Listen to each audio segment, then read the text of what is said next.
assalamualaikum teman-teman. Balik lagi sama aku nih. Nah, di topik kali ini aku bakal jelasin tentang berbagai pandangan filosof pendidikan.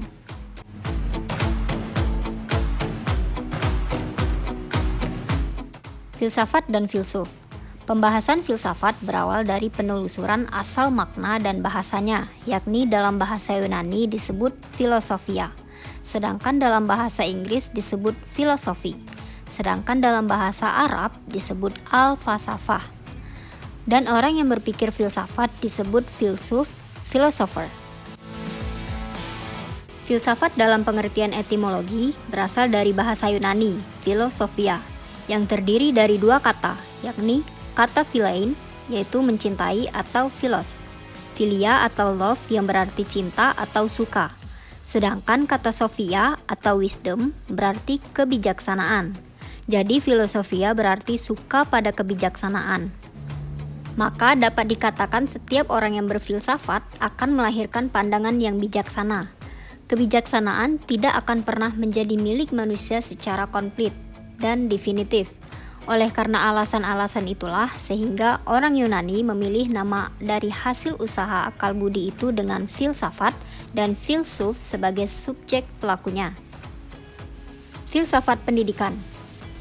Filsafat dan pendidikan sebenarnya adalah dua istilah yang mempunyai makna sendiri. Akan tetapi ketika digabungkan akan memiliki makna baru dan khusus.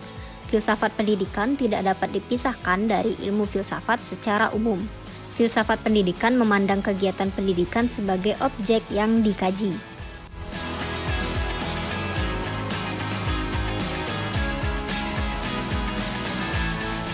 Pandangan para filsuf mengenai pendidikan. Yang pertama, dalam sejarah filsafat, Socrates adalah salah seorang pemikir besar kuno yang gagasan, filosofis, dan metode pengajarannya sangat mempengaruhi teori dan praktik pendidikan di seluruh dunia barat. Di antara pemikiran pendidikannya yang berasal dari Socrates adalah metode dialektis. Metode ini digunakan untuk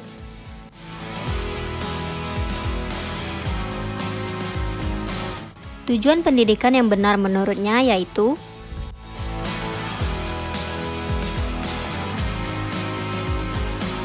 yang kedua. Dalam bukunya yang berjudul Politeia, Plato menekankan bahwa pendidikan adalah urusan paling penting bagi negara, sehingga pendidikan mulai dari TK ke atas menjadi tanggung jawab negara. Pada puncaknya, hasil pendidikan harus mengabdi bagi negara. Metode diskusi dan dialog merupakan metode pendidikan hasil temuan Plato. Pada sistem pengajaran dan riset yang ada di perguruan tinggi adalah hasil pemikiran Plato. Sistem divisi sekolah mulai dari TK, SD, SMP, perguruan tinggi juga merupakan hasil temuan Plato.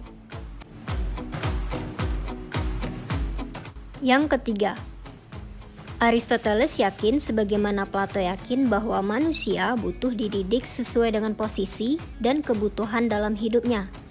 Aristoteles merekomendasikan bahwa anak-anak harus dilatih moralnya.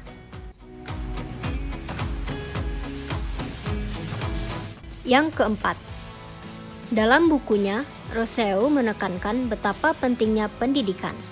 Tujuan pendidikan menurut Rousseau yaitu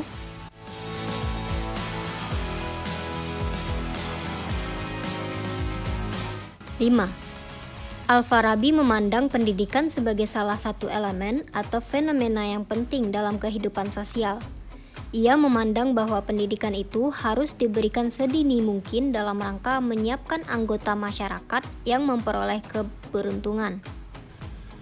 Al-Farabi menjelaskan bahwa tujuan pendidikan yaitu dalam pandangan Al-Farabi, pendidikan merupakan kombinasi dari kegiatan belajar dengan tindakan praktis. Pengetahuan yang didapatkan harus diaplikasikan dalam kehidupan nyata. 6. Sistem pendidikan Al-Ghazali sangat dipengaruhi luasnya ilmu pengetahuan yang dikuasainya, sehingga ia dijuluki filsuf yang ahli tasawuf. Dua corak ilmu yang telah terpadu dalam dirinya itu kemudian ikut mempengaruhi formulasi komponen-komponen dalam sistem pendidikannya.